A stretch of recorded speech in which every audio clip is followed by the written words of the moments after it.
This summer, meet the magical mermaid at VGP Marine Kingdom from April 12th till May 31st, 2024. தொடர்ந்து விருந்தினர் ரமணன் கிட்ட நம்ம பேசலாம். Sir, ஏற்கனவே வெயில் ரொம்ப அதிகமாக இருக்கிறது. இனி வரும் காலங்கள்ல வெயிலின் தாக்கம் இப்படிதான் நமக்கு இருக்குமா?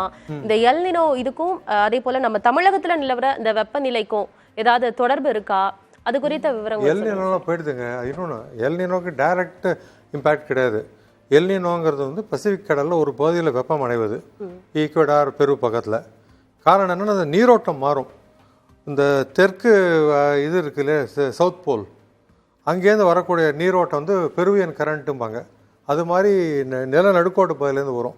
அதுதான் எல்னினோன்னு சொல்லுவோம். அந்த காலகட்டங்களில் வந்து பெருமழை வரும். ஆஸ்திரேலியாவில் வந்து உங்களுக்கு வறட்சி இருக்கும். இப்போ லானினா, ஆஸ்திரேலியாவில் பெருமழை எதிர்பார்க்கலாம், அங்கே வறட்சி வரும் பெருவில். அதுக்கு ஒன்றோடு ஒன்று தொடர்பு நமக்கெல்லாம் கிடையாது, இன்டைரக்ட். அதாவது எல்னினோ வருடங்களில் பருவமழை இயல்புக்கு அதிகமாக இருக்கும்பாங்க. அப்படி தான் போன வருஷம் இயல்புன்னு பேர். இயல்பை காட்டு 4 விழுக்காடு அதிகம். ஆனால் தெற்கு பகுதியில் நல்ல மழை. வட கடலோர மாவட்டங்கள் வந்து நம்ம சென்னை, திருவள்ளூர் இருந்தது. வட உள் மாவட்டங்கள்லாம் மழையே கிடையாது. இதெல்லாம் கள்ளக்குறிச்சி, அதுக்கப்புறம் நம்ம தருமபுரி, கிருஷ்ணகிரிலாம் மழை கிடையாது. கிட்டத்தட்ட 55 விழுக்காடு இயல்பை கடல் மழை குறைவு மாவட்டங்கள் அளவில் பார்க்கும்போது. இப்போ இந்த வருடம் எப்படி இருக்கும் அப்படின்னு இப்போ வரும் நாட்களுக்கு வேணால் பார்க்கலாம். இந்த மேப் எடுத்து பாருங்கள். இது வந்து வரும் நாட்களுக்கெல்லாம் ஒரு 5 நாட்களுக்கு ஓரிரு இடங்கள்னு கொடுத்துருக்காங்க.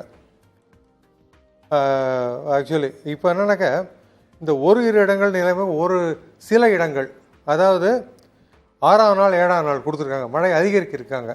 அது காரணம் என்ன அப்படின்னாக்கா, இந்த படத்தை பாருங்கள்.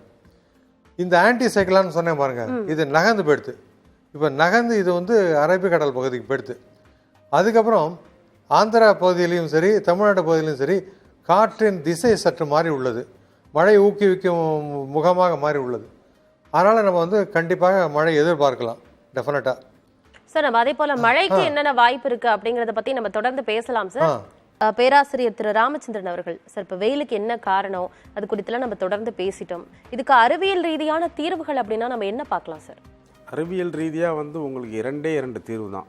ஒன்று வந்து நீண்டகால தீர்வு, அது வந்து உடனடியாக செய்ய முடியாது, பட் உலக நாடுகள் அனைத்தும் செய்து கொண்டிருக்கின்றன.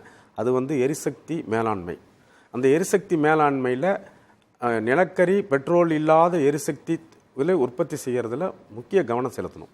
அப்போ உங்களுக்கு சோலார், அதாவது சூரிய ஒளி சக்தி, நீர் வீழ்ச்சி சக்தி, கடல் அலைகளிலிருந்து உண்டு பண்ணுகிற எரிசக்தி, விண்ட் எனர்ஜி, அதாவது காற்று எரிசக்தி, விண்மில், காற்று எரிசக்தி, இவைங்கள்லாம் வந்து மரபுசாரா எரிசக்திகளில் மேலாண்மை பண்ணுவதற்கு இப்பொழுது தகுந்த தொழில்நுட்பங்கள்லாம் வந்துருச்சு. இதெல்லாம் இன்னும் ஒரு 2030 அல்லது 2040க்குள் சாத்தியமாகும். ஆக இன்னும் ஒரு 15 ஆண்டுகள் வந்து இன்னைக்கு உள்ள இந்த குளறுபடிகள், இந்த உமிழ்வுகள் கூடிக்கொண்டே தான் போகும். மக்கள் மேலாண்மை வேணும். ஆக எரிசக்தி என்பது அரசு சார்ந்த ஒரு வேலை. தனிநபருடைய வேலை ஒன்று, அழகான வேலை ஒன்று இருக்குது. அது இயற்கையை பாதுகாத்தல். மரம், அவர் சொன்னார், பேராசிரியர், வெள்ளூர் பேராசிரியர் சொன்னார், மரம் வளர்த்தல், கடல்வாழ் இனங்களை காப்பாற்றுதல். என்னன்னு கேட்டிங்கன்னா, இந்த கார்பன் டை ஆக்சைடை ஒரு 20% மேலே வந்து இந்த பூமியில் உள்ள மரங்களும் கடல்வாழ் இனங்களும் உறிஞ்சுகின்றன. பூமி, உங்களுக்கு ஒரு மரம் நட்டிங்கன்னா அது வந்து ஒரு வருஷத்துக்கு 34 கிலோ கார்பன் டை ஆக்சைடு உறிஞ்சுது. ஒரு மரம் 100 கிலோ ஆக்சிஜனை கொடுக்குது. ஒரு மனுஷனுக்கு வந்து 900 கிலோ ஆக்சிஜன் இயற்கை தேவை. ஒரு ஆண்டுக்குள்ள ஆக்சிஜன் 900 கிலோ. அதில் வந்து 9 மரம் நட்டிங்கன்னா 100 கிலோ. ஒரு மனிதனுக்கு 9 மரம் வேணும். குறைஞ்சபட்சம் அந்த புண்ணியத்தையாக செய்யணும்ல. நீங்கள் அப்போ அதை செய்யலை. ஆக இந்த மரங்களை காப்பது, இயற்கையை காப்பது, இதை ஓவராலாக என்னென்னு சொல்லுவாங்கன்னு கேட்டிங்கன்னா, ஈகோசிஸ்டம் பிரீத்திங்பாங்க. அதாவது நம்ம சுற்றுச்சூழல் வந்து நன்று சுவாசம் செய்தால்தான் நம்ம சுவாசிக்க முடியும், நம்ம உணவு செய்ய முடியும். ஆக சுற்றுச்சூழலை பாதுகாக்கணும்னா அதிகமான மரங்களை நடணும். கடல்வாழின்னு நான் உங்கள்கிட்ட சொல்கிறேன், அந்த பவளப்பாறைகள்ங்கிறதும் அதிகமான கார்பன் டை ஆக்சைடை உறிஞ்சிருது. அவங்க தான் அவங்க வந்து கார்பன் டை ஆக்சைடை கால்சியம் கார்பனேட்டுங்கிற பொருளாக மாற்றி அவங்க உடலில் பூர்த்திக்கிறாங்க. அதுக்கு தான் பேர் கடல்வாழ் இனங்களை பவளப்பாறையில் காப்பாற்றுங்கிறது. நம்மளுடைய நிலப்பகுதியில் 1 மடங்கு கார்பன் டை ஆக்சைடை உறிஞ்சுது. 2 மடங்கு வந்து 3/2 பங்கு வந்து கடல் உறிஞ்சுது. ஆக கடல்வாழ் இனங்களையும் காப்பாற்ற வேண்டும், மரங்களை அதிகமாக நட வேண்டும். அது இல்லாமல் நீங்கள் இந்த சம்மர் மேலாண்மையில் உங்களுக்கு உங்கள் அட்வர்டைஸ்மெண்ட்லேயே நீங்கள் எல்லாம் ஒரு இங்கிலீஷ் ஸ்பிரிட்டு அது இதுன்னு எல்லாம் இந்த கூல்ட்ரிங்க்ஸ் தான் சொல்கிறீங்க. என்னுடைய மூதாதைகள் செய்ததை நீங்கள் சொல்லவே இல்லை. தமிழ் மரபு, தமிழ் பண்பாடில் பழைய காலங்களில் வெயில் காலங்கள் வந்தால் ஒவ்வொரு ஊரும் கோடை காலங்களில் தண்ணீர் பந்தல் வைக்க வேண்டும். தண்ணீர் பந்தல் வைத்ததில் தகுதிக்கேற்ப பானகம் அல்லது நீர்மோர் என்று 2 கொடுப்பார்கள். இதை ஏன் மறந்தீர்கள் தமிழகத்திலே என்று தெரியவில்லை. பானகம் என்பது வெல்லம், எலுமிச்சம்பழம், சற்று உப்பு, இந்து உப்புன்னு சொல்லுவாங்க. இந்த 3ஐயும் போட்டிங்கன்னா உங்களுக்கு potash, hydrogen, minerals, sugar, glucose, vitamin C, நீங்கள் என்னென்ன இந்த ஆங்கிலேய பாட்டிலில் சாப்பிட்றீங்களோ அதெல்லாம் என் பானகத்தில் இருக்க. அந்த பானகத்தை நீங்கள் கொடுக்க மாட்டேங்கிறீங்களே.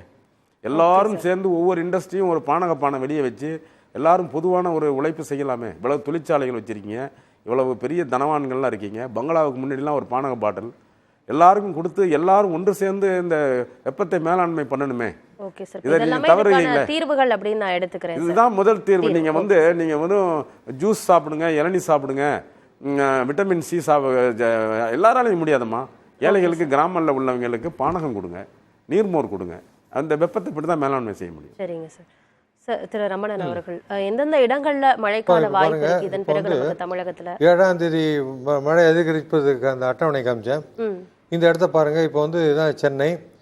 இந்த 7ஆம் தேதி அன்று இந்த தருமபுரி, கிருஷ்ணகிரி, வேலூர் போன்ற மாவட்டங்கள்லாம், வட உள் மாவட்டங்கள்லாம், ஈரோடு, இதெல்லாம் எங்கெங்க தண்ணி குறைஞ்சிருக்கோ அங்கெல்லாம் மழை பெய்ய போகுது. இந்த கொஞ்சம் ஜூம் பண்ணி காமிச்சீங்கன்னா பார்க்க முடியும். புரியுதா? ஜூம் பண்ணி சார். ஸோ அதனால் உங்களுக்கு ஓரளவுக்கு அன்றைக்காவது ஒரு வெப்பத்தை தணிக்கும் அப்படின்னு நம்ம ஒரு கருத்தில் கொள்ளலாம். அடுத்தது அந்த பவர் பாயிண்ட்டுக்கு விடும். இந்த மாதிரி இதில் என்ன பண்ணுங்கன்னா, தரையை வெள்ளையாக பூசிடுங்க. தரையை வெள்ளையாக பூசுவதன் காரணத்தினால உங்களுக்கு என்ன ஆகுதுனாக்க, அட்லீஸ்ட் அந்த வெயில் திருப்பி அனுப்பப்படும் அண்டத்துக்கு.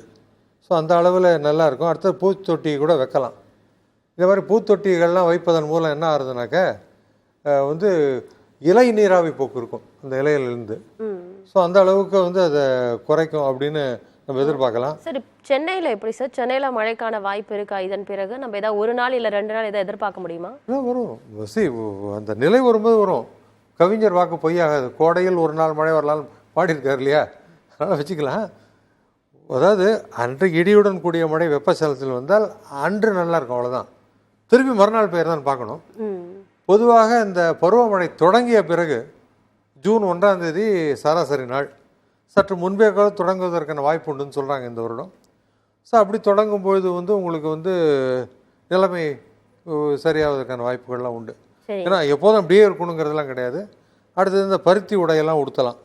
இந்த மாதிரி வெள்ளை நிற உடைகள் இதெல்லாம் உடுத்துவதன் மூலம், பருத்தியெல்லாம் உடுத்துவதன் மூலம் ஓரளவுக்கு நம்ம தற்காத்து கொள்ளலாம் சொல்லிருக்கீங்க. சரிங்க சார், வெயில் குறித்து பல்வேறு தகவல்களை பகிர்ந்து கொண்டீங்க. குறிப்பா அதுக்கான தீர்வுகள் என்ன, நம்மள எப்படி நம்ம தற்காத்து கொள்ளலாம் அப்படின்னு பல்வேறு தகவல்களை பகிர்ந்து கொண்டீங்க. இருவருக்கும் நன்றி. This summer, meet the magical mermaid at VGP Marine Kingdom from April 12th till May 31st, 2024.